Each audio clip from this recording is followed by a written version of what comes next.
Hello dear traders, welcome back to my YouTube channel. जैसा कि आप लोगों को पता है कि हमने कोर्स स्टार्ट किया हुआ है फॉरेक्स का बिगनर टू एडवांस। उसके 10 लेक्चर कंप्लीट हो चुके हैं और ये 11वां लेक्चर है।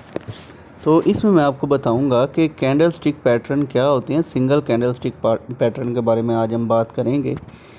अगर सिंगल कैंडल स्टिक पैटर्न की बात हो रही है तो ये हैमर को हम कभी नहीं भूल सकते, क्योंकि इसका फॉरेक्स मार्केट में बहुत अहम किरदार है। तो हैमर की आज मैं आपको फिजियोलॉजी बताऊंगा कंप्लीट, और मैं आपको बताऊंगा कि ये चार्ट में किस तरह से वर्क करती है। ठीक है, तो ये देखें, ये मार्केट यहाँ से ओपन हुई। ओपन होने के बाद थोड़ी सी ऊपर गई। ऊपर होने के बाद मार्केट में सेलर बहुत ज़्यादा से, जिस वजह से मार्केट ने नीचे पंप किया, मतलब सेलर ने इस कैंडल को नीचे की तरफ पुश किया। जितना ज़ोर सेलर लगा सकते थे उतना लगाया और ये उसने वीक बना दी सेलर्स ने। ठीक है, नीचे से बायर का एरिया था, बायर एक्टिव हुए और बायर ने पूरी फोर्स लगाई मार्केट को ऊपर की तरफ लेके जाने के लिए। और सीन ये हुआ कि बायर जोन से हैं उनकी कुव्वत कामयाब हुई, सेलर ने कुव्वत छोड़ दी, तो थोड़ी सी बॉडी बनाई और मार्केट रुक गई, मतलब कैंडल क्लोज हो गई। अब नेक्स्ट कैंडल जोन सी होगी वो ग्रीन होगी। ठीक है, अगर ये देखें, ये जो हैमर है ना, ये बनता है हमेशा बॉटम में, चार्ट के बॉटम में बनता है और उधर से स्ट्रॉन्ग रिवर्सल स्टार्ट होता है। जैसा कि for example market down trend में जा रही है, डाउन ट्रेंड में जाने के बाद नीचे बॉटम पे एक हैमर दिखा। हैमर दिखने के बाद ये साइन है कि इसके बाद स्ट्रॉन्ग ओपनिंग होगी जो ग्रीन कैंडल होगी। तो जैसे ही हैमर बनता है, हैमर की कैंडल क्लोज होती है, अगली जोन सी कैंडल है वो बन जाती है ग्रीन, और स्ट्रॉन्ग साइन होता है कि ये जो ट्रेंड है ये चेंज हो गया, मतलब ये सेलिंग में था तो अब ये बाय में हो गया। ठीक है, इसकी गहराई में हम आगे भी पढ़ेंगे मज़ीद, जैसा चार्ट में हम एनालिसिस करेंगे ना इसको, तो उसमें आपको कंप्लीट गाइड किया जाएगा कि ये किस तरह से काम किया इसने। ठीक है, अब ये देखें, ये भी हैमर है। ठीक है, इसमें क्या सीन है कि अगर market for example up trend है, अप ट्रेंड है तो मार्केट के ये बनता है टॉप पे। पहले जो मैंने ग्रीन वाला आपको हैमर बताया है वो बनता है मार्केट के बॉटम पे, और ये जो रेड है ये बनता है मार्केट के टॉप पे। और हैमर की एक सबसे बड़ी ख़ासियत ये है कि इसमें कलर मैटर नहीं करता। फॉर एग्ज़ाम्पल अगर बॉटम पे बन रहा है तो ग्रीन की बजाय अगर रेड भी बन जाता है ना, तो फिर भी हैमर पूरा काम करेगा। लेकिन हैमर की जो शराइत हैं उन पे उसको पूरा उतरना चाहिए। जैसा कि फॉर एग्ज़ाम्पल देख लें, ये कैंडल यहाँ से ओपन हुई, ओपन होने के बाद बायर ने कोशिश की ऊपर लेके जाने की मार्केट को, लेकिन थोड़ी सी वीक बनाने के बाद बायर जोन से हैं वो, उनकी फोर्स ख़त्म हो गई या उनकी कुव्वत ख़त्म हो गई, तो सेलर्स एक्टिव हो गए। सेलर्स ने अपना पूरा ज़ोर लगाया और कैंडल को फुल नीचे ले आए। ठीक है, काफ़ी हद तक उसने विक बना दी, और जब मार्केट में देखा कैंडल इतनी नीचे आ गई है, बायर एक्टिव हो गए। बायर ने बहुत ज़्यादा कोशिश की मार्केट को ऊपर लेके जाने की, लेकिन सेलर्स का भी प्रेशर था और बायर्स का भी प्रेशर था। देखें, ये जो मैं बार बार प्रेशर की बात कर रहा हूँ ना, ये बेसिकली मार्केट में बायर्स की और सेलर्स की लड़ाई हो रही होती है कि सेलर्स की कोशिश होती है मार्केट को नीचे लेके जाने की, और बायर्स की कोशिश होती है कि मार्केट को ऊपर लेके जाएं। और इसमें जो सेंटर में काम करता है ना, वो स्मार्ट मनी करता है काम।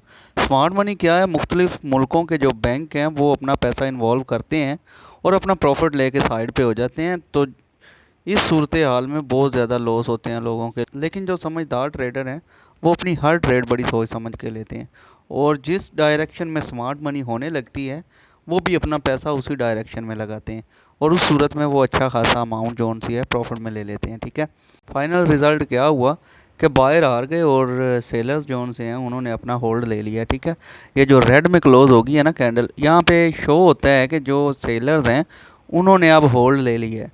तो अब इसके बाद क्या सीन होगा कि जो अगली कैंडल होगी ना, उसकी कन्फर्मेशन इसकी जैसे ही होगी, रेड कैंडल अगली बनेगी, तो आपने आगे वाली एंट्री पे सोचना नहीं है, आपने एंट्री ले लेनी है और अपनी प्रॉफिट बुक करके निकल जाना है। क्योंकि इस कैंडल के बाद जो साइन होता है, मतलब कन्फर्मेशन होती है, कन्फर्मेशन के बाद जो एंट्री ली जाती है उसकी एक्यूरेसी 95.5% तक होती है। ठीक है, और ये एक अच्छी खासी अपॉर्चुनिटी होती है कि बंदा यहाँ से प्रॉफिट लेकर निकल जाए। तो बाज़ दफ़ा ऐसा होता है कि कैंडल बनती तो है लेकिन लोग एंट्री फेक ले लेते हैं, मतलब गलत ले लेते हैं, तो वो लॉस में चली जाती है।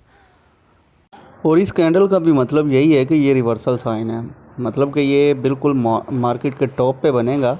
और टॉप पे बनने के बाद क्या सीन होगा, अगर आप ट्रेंड में मार्केट जा रही है तो टॉप पे बनने के बाद मार्केट का रुख चेंज हो जाएगा, मार्केट सेलिंग में आ जाएगी। ठीक है, आपको इस चीज़ की समझ आ गई होगी।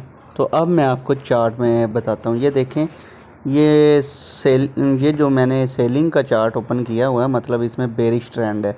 सेलिंग के ट्रेंड को हमेशा बेरिश ट्रेंड बोलते हैं। ठीक है, अब देखें मार्केट नीचे आ रही थी, नीचे आने के बाद मार्केट ने ये नीचे एक हैमर बनाया। ये मैंने तीर लगा के आपको शो करवाया हुआ है कि ये इसने हैमर बनाया। हैमर बनाने के बाद हुआ क्या है कि मार्केट बूम करके ऊपर चली गई। ठीक है, ऊपर से उसने जो भी है मतलब हल्की सी टेस्ट किया लेवल को टेस्ट करने के बाद मार्केट फिर ऊपर बुलिश होगी। अब इसका मतलब ये है कि मार्केट का जो ट्रेंड है वो चेंज हो चुका है, अब मार्केट ऊपर जाएगी।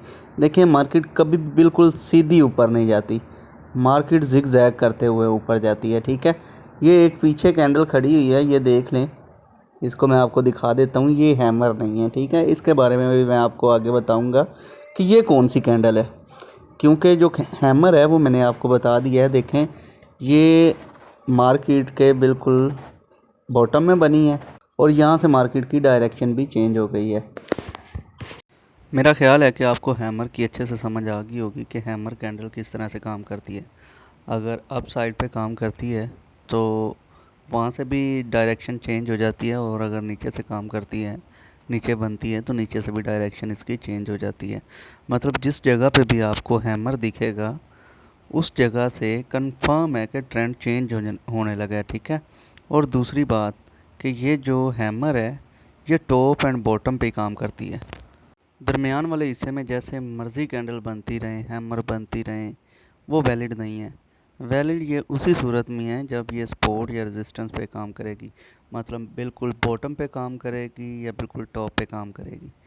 जैसे ही बॉटम या टॉप पे बनती है उस वक़्त ये वैलिड होगी, उस पर आपकी एंट्री बनती है। तो मेरा ख्याल है कि आज के लिए इतना काफ़ी है। तो मिलते हैं अपने कल वाले लेक्चर में। कल मैं आपको बताऊंगा कि इन्वर्टेड हैमर क्या है। ठीक है, तब तक के लिए अपना ख्याल रखिएगा। अल्लाह हाफिज़।